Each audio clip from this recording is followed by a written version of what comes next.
तो स्वागत है दोस्तों आपका एक बार फिर से मेटावर्स मेगाबाइट्स में। तो आज का हमारा टॉपिक है पैलिंड्रोम नंबर। तो चलिए देखते हैं पैलिंड्रोम नंबर होता क्या और कैसे इसको प्रोग्रामिंग के थ्रू सॉल्व करते हैं फिर चेक करते हैं। ठीक है, तो पैलिंड्रोम नंबर क्या है? अगर किसी भी नंबर का रिवर्स निकाले और किसके बराबर आ जाए वो रिवर्स ओरिजिनल नंबर के बराबर, तो उस नंबर को हम लोग क्या बोलते हैं? पैलिंड्रोम नंबर बोलते हैं। ठीक, यानी किसी भी नंबर का रिवर्स निकालेंगे और रिवर्स निकालने पे क्या आ जाए, ओरिजिनल नंबर की इक्वल आ जाए, तो वो क्या होगा? Palindrome number. जैसे एग्जांपल हम लोग देख रहे हैं, क्या लिखा है? 120 एंड 1। तो 121 क्या है? एक पैलिंड्रोम नंबर है। क्यों? क्योंकि 121 का रिवर्स निकालेंगे तो भी क्या आएगा? ओरिजिनल नंबर ही आएगा, यानी कि 121 ही आ जाएगा। तो ये नंबर क्या होगा? Palindrome number. तो जितने भी सिंगल डिजिट नंबर होते हैं 0 1 2 3 4 5 6 7 8 9, ये भी सारे क्या है? पैलिंड्रोम नंबर है। और जिस नंबर का रिवर्स निकालने पे उस नंबर के बराबर आ रहा है वो क्या होगा? पैलिंड्रोम नंबर होगा। ठीक, तो चलिए देखते हैं कोडिंग कैसे हम इसको चेक करते हैं कोई भी नंबर पैलिंड्रोम नंबर है कि नहीं है। ठीक है, तो क्या होता है पैलिंड्रोम नंबर? एग्जांपल 121, ये पैलिंड्रोम नंबर है क्योंकि इसका रिवर्स क्या आएगा? 121 ही आएगा। ठीक, 11, ठीक है, 22, 33, ये भी सारे क्या है? पैलिंड्रोम नंबर है। 1331, ये भी क्या है? पैलिंड्रोम नंबर है। तो इस तरीके के जो भी नंबर है इनका रिवर्स करने पे वही सेम नंबर आ रहा है, तो नंबर क्या हो गया? पैलिंड्रोम। तो सिंपल इसको सॉल्व करने के लिए हमें क्या करना है? करना यह है कि हमें इस नंबर का क्या निकाल लेना है? रिवर्स। एक नंबर इनपुट कराना है, उसका क्या निकाल लेंगे? रिवर्स निकाल लेंगे। ठीक, रिवर्स का कोड हम लोग एक पहले लेक्चर में भी देख चुके हैं अपने पास, है ना। तो क्या करना है? सबसे पहले एक नंबर इनपुट करा लेंगे। ठीक है, इनपुट है नंबर। एक नंबर इनपुट कराने के बाद क्या करना है? उस नंबर का रिवर्स निकाल लेना है। क्या निकाल लेना है? ठीक है, रिवर्स निकाल लेंगे उस नंबर का।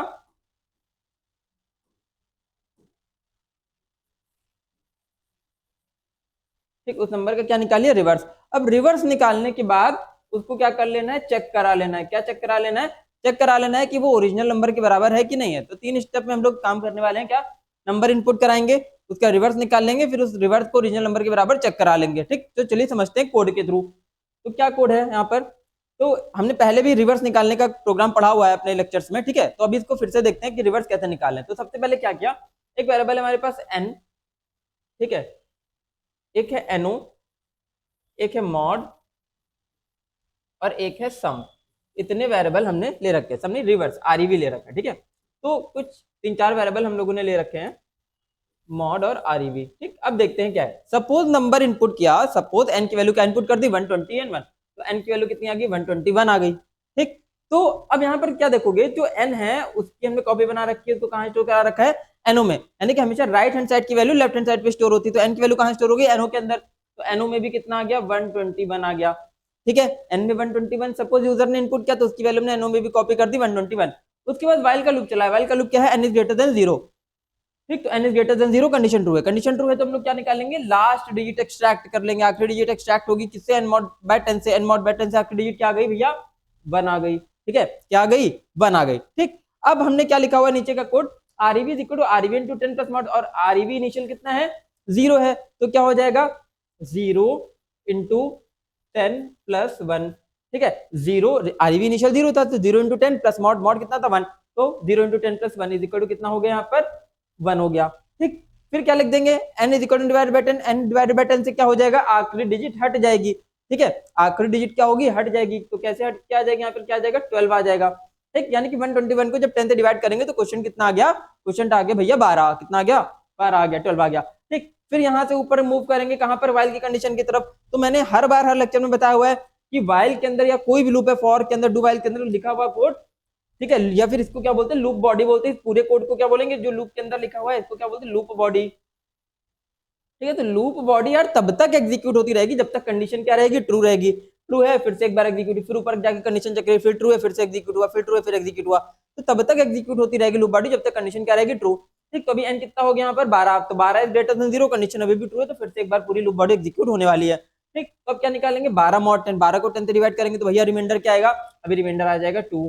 कितना रिमाइंडर आ गया? 2 आ गया रिमाइंडर। ठीक, उसके बाद क्या लिखा हुआ है? REV into 10 plus mod. तो आरईवी की इनिशियल वैल्यू यहाँ पर कितनी हो गई थी? प्रीवियसली 1 हो गई थी। तो 1 इंटू 10 प्लस मॉड, मॉड बोले तो 2, कितना हो जाएगा? 12 हो गया। ठीक है, 1 इंटू 10 10 और प्लस 1 2। ठीक है, प्लस 1 सॉरी 1 इंटू 10 कितना हो गया? 10। 10 प्लस 2 कितना हो गया? 12 हो गया। ठीक, तो आंसर कितना आ गया? 12 आ गया यहाँ पर। फिर नीचे जाएंगे, n divided by 10। n divided by 10 से क्या हो जाएगा यार?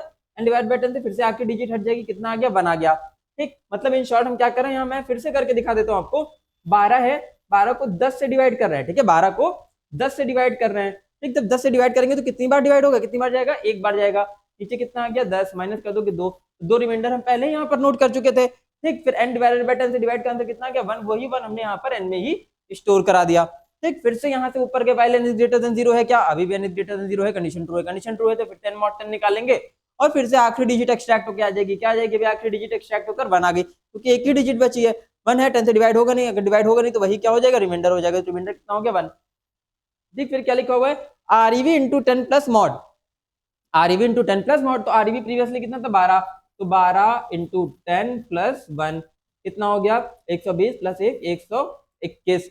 ठीक, फिर n डिवाइड बाय 10 करेंगे, n डिवाइड बाय 10 से क्या होगा, फिर से क्या होगा, n की वैल्यू 0 हो जाएगी, क्योंकि 1 10 से डिवाइड होता नहीं है। ठीक है, फिर से क्या कर रहे हैं, यहाँ पर 1 को 10 से डिवाइड कर रहे हैं, तो यहाँ पर 1 है, अंदर बाहर कितना है 10 है, तो 10 1 जो है 10 से डिवाइड नहीं होगा, कितनी बार जाएगा क्वेश्चन 0 टाइम जाएगा, तो 10 0 0 माइनस कर दोगे भैया कितना आ जाएगा, ठीक है, माइनस कर दोगे आ जाएगा 1, 1 ही रिमाइंडर बचा था। ठीक, अब क्वेश्चन कितना आ गया था 0, क्योंकि कितनी बार डिवाइड होगा 0 टाइम जाएगा। ठीक है, तो यहाँ पर क्वेश्चन कितना आ गया 0। अब फिर से यहाँ से ऊपर जाएगा, कंडीशन चेक करेगा, हम पहले क्या कंडीशन चेक करें, क्या n ग्रेटर देन 0 है, n ग्रेटर देन 0 नहीं है, अभी कंडीशन क्या हो गई फॉल्स हो गई। ठीक, कंडीशन क्या हो गई फॉल्स।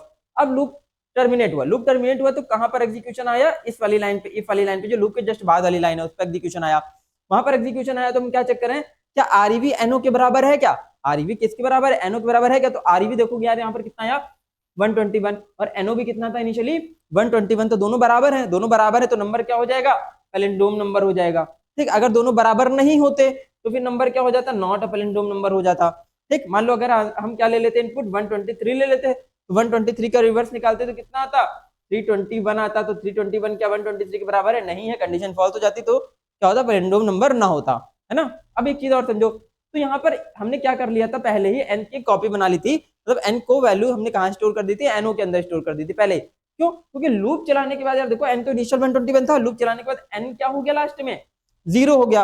अब 0 हो गया तो n से तो नहीं चेक करा सकते, यहाँ पर लूप चलाने के बाद जो रिवर्स आ रहा है उसको इक्वल तो नहीं चेक करा सकते, क्योंकि n की वैल्यू तो चेंज हो जा रही है, इसीलिए हमने n की वैल्यू कहां पर स्टोर करा के रख ली थी, पहले NO में स्टोर करा के रख ली थी ताकि n 0 हो जाए, बट जो इनिशियल वैल्यू हमने यहाँ पे यूजर से इनपुट ली थी वो हमारे पास कहीं ना कहीं स्टोर है, तो हमने पहले उसको सेफ रख लिया था NO में स्टोर करा के। तो जो रिवर्स आया, रिवर्स किस वेरिएबल में आया, सम वेरिएबल, सॉरी आरईवी वेरिएबल में आया, तो आरईवी को किसके बराबर चेक करा लेंगे, NO के बराबर, तो क्या आरईवी NO के बराबर है, आरईवी में क्या स्टोर है, नंबर का रिवर्स, और वो NO के बराबर है, NO कितना है 121 जो नंबर हमने यूजर से इनपुट कराया था, तो दोनों बराबर, इसीलिए नंबर क्या हो गया पैलिंड्रोम नंबर। ठीक, तो आई होप आपको समझ आया होगा, कोई डाउट है तो आप कमेंट सेक्शन में पूछ सकते हैं, तब तक के लिए बने रहिए हमारे साथ नेक्स्ट लेक्चर के लिए, तब तक के लिए स्टे ट्यून्ड गाइस।